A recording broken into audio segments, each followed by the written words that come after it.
Bonjour, je suis Jérôme Leleu, le fondateur de CAS in the Cloud.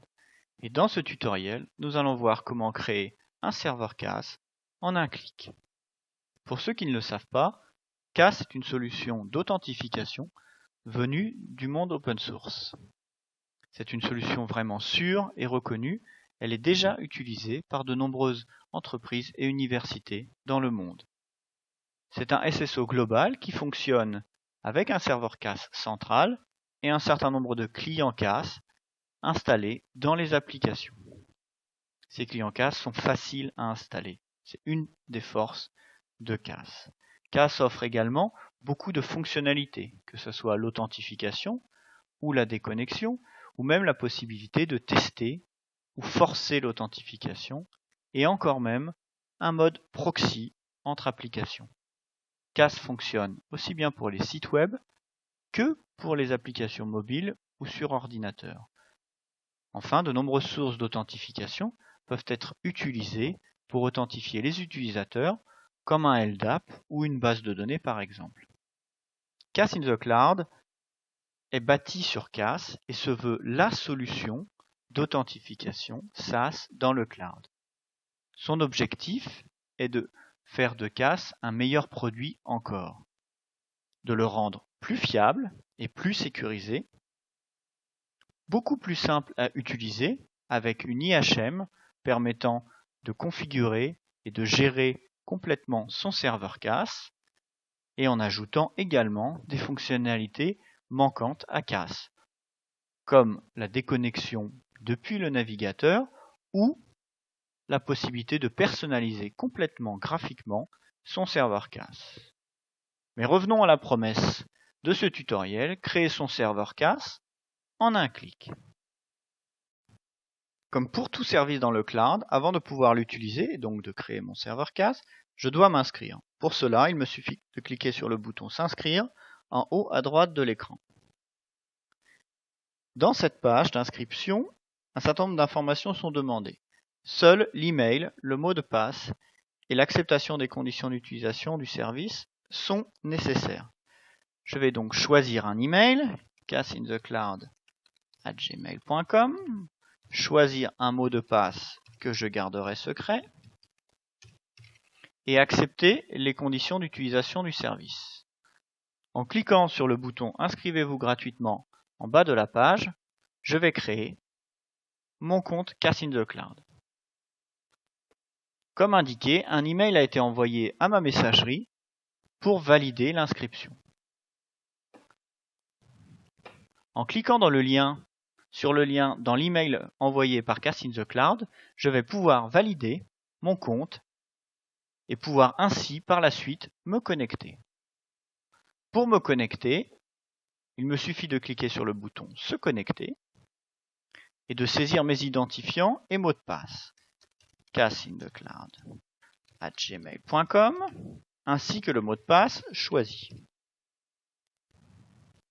Me voilà connecté. Je peux constater facilement que je suis authentifié car les boutons Se connecter et S'inscrire ont été remplacés par les boutons Mes serveurs et Se déconnecter. Se déconnecter permettant de fermer la session CAS in the Cloud et Mes serveurs me permettant de consulter la liste des serveurs CAS in the Cloud que j'ai créés. À date, je n'ai créé encore aucun serveur CAS in the Cloud.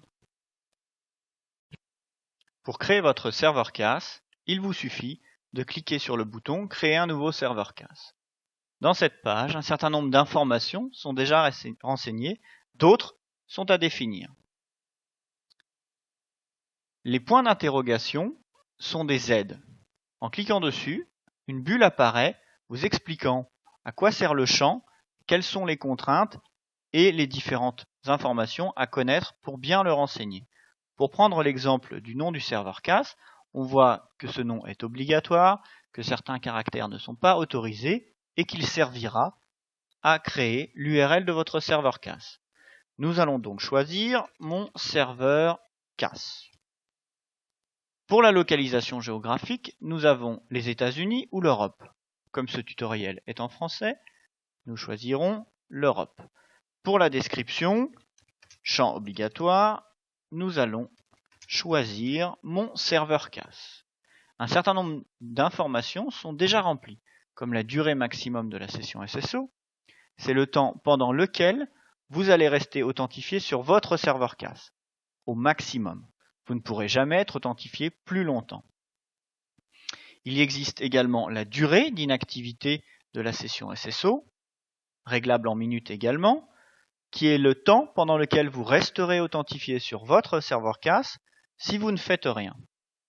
Vous pouvez également définir la durée maximum d'un service ticket, qui est défini par défaut à 20 secondes et qui est le temps pour fournir et valider le ticket d'autorisation auprès de l'application. Ces valeurs par défaut sont suffisantes pour notre test. Elles sont à régler bien sûr, suivant vos cas d'usage. Par défaut, l'API REST qui est utile pour les applications mobiles ou sur ordinateur n'est pas activé. Le Remember Me non plus. Le Remember Me permet de conserver votre authentification CAS même lorsque votre navigateur a été fermé, et ceci pour plusieurs jours. Parmi les autres paramètres, on constate que la déconnexion est activée pour toutes les applications sur lesquelles l'utilisateur va se connecter pendant sa session authentifiée auprès du serveur CAS. Pour créer votre serveur CAS, il suffit de cliquer sur le bouton « Créer ». Un message vous indique que votre serveur CAS sera créé dans moins d'une minute. Dans les faits, au bout de quelques secondes, vous allez pouvoir accéder à votre serveur CAS, que ce soit à la création ou lors de modifications ultérieures. Toutes vos informations saisies sont reprises dans cet onglet « Configuration ». Pour avoir l'URL de votre serveur CAS, il suffit de cliquer sur l'onglet « Informations » qui fournit des informations sur toutes les URL de votre serveur CAS, informations liées au protocole CAS, de login et de déconnexion, ainsi que les informations de support que vous pourrez utiliser pour nous solliciter tout au long de l'utilisation de votre serveur CAS. Il suffit de cliquer sur le lien lié à l'URL de login pour faire apparaître la page de login de votre serveur CAS. La page de login de notre serveur CAS est en anglais par défaut. Nous pouvons la passer en français en cliquant sur le bouton French en bas de la page. Même si nous avons pu créer notre serveur CAS en un clic, et c'était bien la promesse de ce tutoriel, notre serveur CAS n'est pas très utile pour l'instant, puisque aucun utilisateur ni aucune application n'est défini. Nous pourrions essayer plusieurs logins mots de passe sans jamais réussir à nous authentifier. Et en définissant une application, cela se fait via le paramètre service sur l'URL login, par exemple https://test, nous constatons bien que l'application n'est pas autorisée à utiliser le serveur CAS.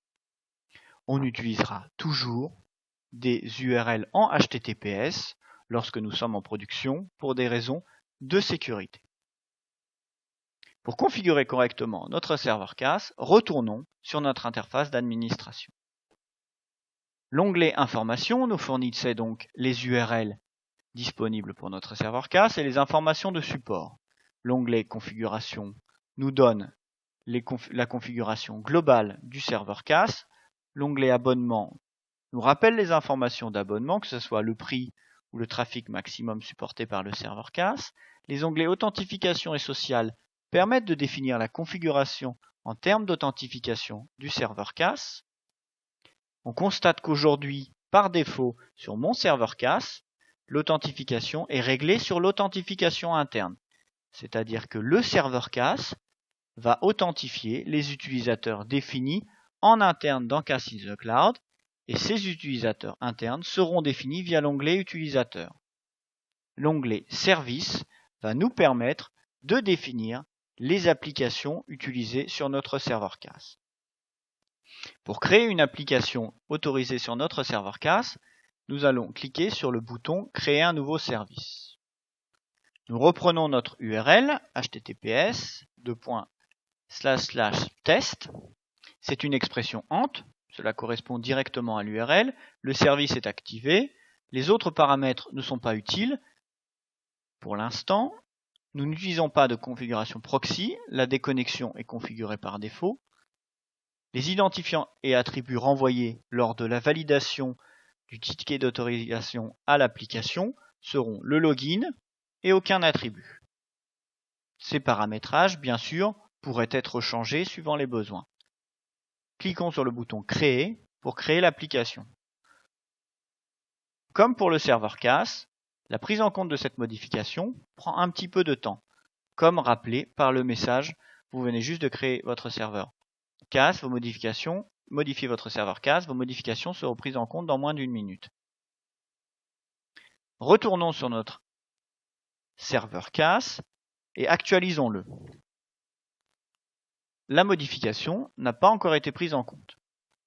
L'application est toujours non autorisée à utiliser le serveur CAS.